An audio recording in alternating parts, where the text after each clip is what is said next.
Hello, everybody, and welcome back into Gamecock Central. My name is Kendall Smith, joined alongside of Wes Mitchell, here to recap the first week of spring practice for the South Carolina Gamecocks.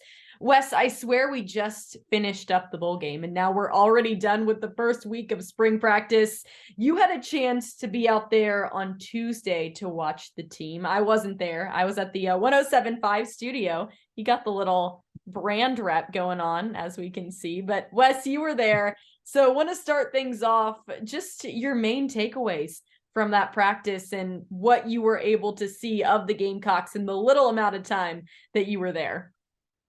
Yeah, I'm gonna try to. That's a big question. I'm gonna try to keep it as brief as possible. Maybe we'll go to some details here as we go, Kendall. But for one, it's just good to be back out there. Too, like you said, it's been a long. It seems like it's a long time ago, but then it seems like the off season has just flown by. And so, it's kind of interesting, this mix of, you got Spencer Rattler back, you got Juice Wells back. You got a veteran, even in Luke Doty, who obviously didn't play a ton last year, but is such a key member of this team off the field. And you've got a lot of just known commodities that are back. And then you start looking out there, and between the guys who have changed numbers and the guys who are taking on bigger roles, and then the guys who are new, you're sitting there, you're having to reference your roster time and time again just to know who guys are. So for me, sitting out there Tuesday, just personally, Kendall, I was trying to get my eyes, even if it was for 25 seconds, on as many new guys as possible, just so I could tell the people, oh, I looked at this person. Now, clearly there's a lot of over, analyzing and just kind of taking just not a lot of information and trying to tell people something from that practice. But for me, it was about, all right, let me put my eyes on Pup Howard. Let me put my eyes on Lenora Sellers. What does Xavier McLeod look like? What do these transfers look like? And try to just get an idea of, well, I've at least put my eyes on these. I mean, there must have been 20 plus new guys out there. Well, Shane Beamer talked about how a big storyline this season for South Carolina is going to be the fact that there are so many new faces, and especially this spring, that's going to be a huge storyline because the fans, the media, even the coaches, they're trying to get acclimated to this new roster that South Carolina has put together. So you mentioned being able to see some of those new guys at practice on Tuesday. Were there any freshmen or transfers that stood out to you that when you saw them in person, you were like, oh my goodness, like they're huge or they just really stand out on the field? Yeah, and I think we got to be clear. Like, when I answer that, I quite literally mean I just saw them. Like, we're not watching 11 on 11 scrimmaging stuff like that. We're talking about no pads, no hitting. So you're literally talking about physicality. What do they look like from a physical standpoint? And for me, a guy would be like Trey Knox. I mean, there's just a difference between someone who has been in an SEC program, and been in SEC ball for 4 years, versus someone who was in high school, not last year, literally last semester, Kendall. So I feel like from the way these guys are just built and structured, you can tell, if you're 22, 23 years old, you're a different person mentally and physically than you are when you're 17 or 18 years old. So for me, seeing a guy like Trey Knox, it's just apparent he is a grown man. Josh Simon, the other transfer tight end, he is a grown man. So that caught my attention. And also, if you want to go through some of the freshmen, Lenora Sellers is certainly a big kid for a true freshman. I thought it was interesting. Dow Loggins said, look, this kid worked his butt off since he has arrived. First, he's one of those guys that coaches say first guy to arrive, last guy to leave, leads by example, not a big rah-rah, loud talking type guy, just shows up, does what he's supposed to do. And you can be a leader without being a super vocal guy. And I think that's what Norris Sellers is. Pup Howard, of course, looks great physically. Des Umeozulu, I think, is a guy who Carolina is going to, whether he's ready or not, they're going to give him as many reps as possible. Highly recruited guy, of course. They're going to give him every chance to get out there and show he can help this team this year. Wes, we had the chance to hear this week not only from Shane Beamer, but the coordinators as well, which I just think is fantastic that South Carolina gives media availability to the coordinators. We heard from Pete Limbo, we heard from Dowell Loggins, we heard from Clayton White. Was there anything that any of the coordinators said this week that stood out to you that you'd like to touch on that you think the fans should know from the first week of practice? Yeah, I would encourage them to go check out my 3 takeaways feature on Gamecock Central. I go into it a little more in depth on there. We already talked about the Lenora Sellers. That was something I wrote about. But, the talk about DK, Joyner's a guy who has played so many positions at South Carolina. And Shane Beamer kind of framed it up like, look, yeah, he's taking reps at running back. This is an expansion of what we've seen him do before, where he's played wide receiver, he's played wildcat quarterback. Obviously, we all know he played truly the quarterback spot for the Dukes Mayo Bowl a couple of years ago. Well, this is an expansion of that, but also the way Loggins talked about him, it feels like it is an expansion, but it could potentially be more.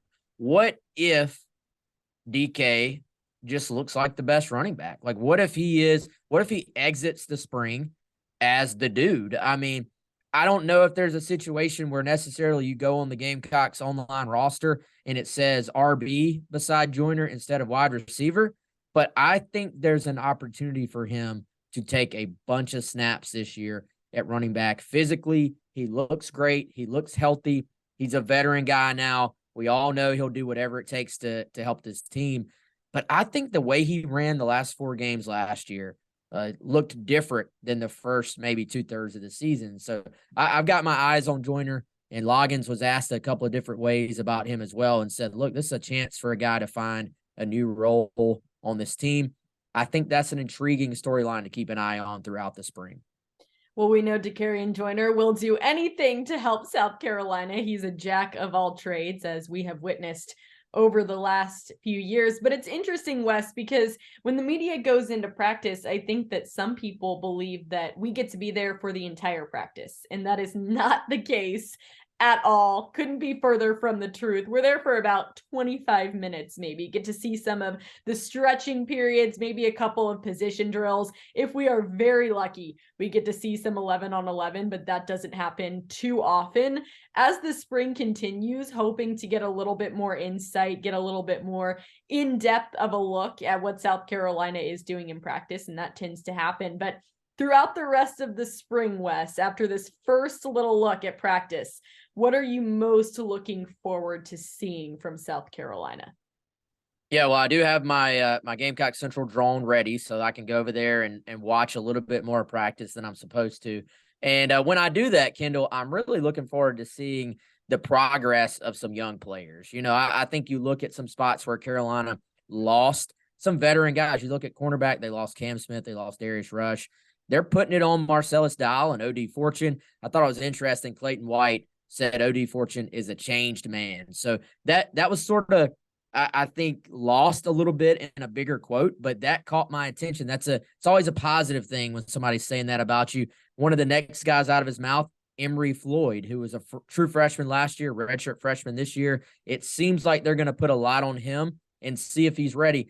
I look, especially on the defensive side of the ball, it feels like there are a lot of guys that are going to have both pressure, but the other side of pressure is opportunity. And so I think this spring is going to be about what did they do with that opportunity? Are they ready? Do they take advantage? I mentioned Umio Zulu. You look at some of the guys behind Nicky Mawari and DQ Smith at safety. Peyton Williams, a second-year player. Jalen Kilgore, a first-year player who has entered the mix. I'm ready to see, are these young guys ready? And I think the coaches will use these 15 practices and try to answer that question. Is this guy ready, or do we have to go out and hit the transfer portal, whether that's at running back, whether that's at edge, right? I do still think they're going to hit the portal at both those spots. But there are other positions as well. Do you go add another cornerback? Do you add another offensive lineman even potentially? So I think we're going to be seeing the coaches try to answer those questions. But if you're an Emory Floyd, this is a chance to go play a bunch and have your opportunities. It's definitely going to be fun to watch the rest of this spring season play out. Of course, it all finishes up with the spring game on April 15th at Williams-Brice Stadium. We'll keep you covered for all of it over on GamecockCentral.com and on our social medias at Gamecock Central. Goodness gracious, Wes, we're already like in spring football. Then before you know it, it's over. The portal opens. You got your big recruitment periods during the summer for South Carolina. And then it's going to be time to be in Charlotte on September 2nd for the South Carolina, North Carolina game. Are you ready? Because the next time I talk to you, it's going to feel like it's been, 2 seconds and we're already in Charlotte. I'm always ready. Time flies. It's cool. But we're going to get to be out there again next Thursday, I think, Kendall. But that will be like the 5th practice, which will mean a third of the spring because you have 15 practices. A third of the spring will already be over. So, I mean, you gotta soak it up because it is over very, very quickly. And then, Kendall, you know what you forgot also is that Cocky Trot 5K that you have committed to running as well. That's the time is ticking for that as well. I'm doing it. I am 100% doing it. I will vlog during it and do a behind the scenes vlog. We just need to get Bill Gunter out there from 107.5. I don't think that's going to happen. But I'm in as well. I'm not committing to having a great time, but I will finish. 3 miles easy. I can do that and no problem. I don't think Gunter can do that and no problem. Well, he needs to spin the wheel of agony that we have at 107.5, and hopefully it lands on the 5K. If it lands on hot yoga with Kendall, then I'm just going to switch it to the 5K to make sure. Yeah, we're going to rig this one. We're going to rig it 100%. Wes, I think that's going to sum things up for today's episode. Appreciate all of you watching. And Wes, we always appreciate your insight. Again, we'll keep you posted with everything South Carolina football over on GamecockCentral.com and at Gamecock Central on all of our social medias. Wes, again, thank you. He's Wes Mitchell. I'm Kendall Smith, and we will see you all next time. Have a great day.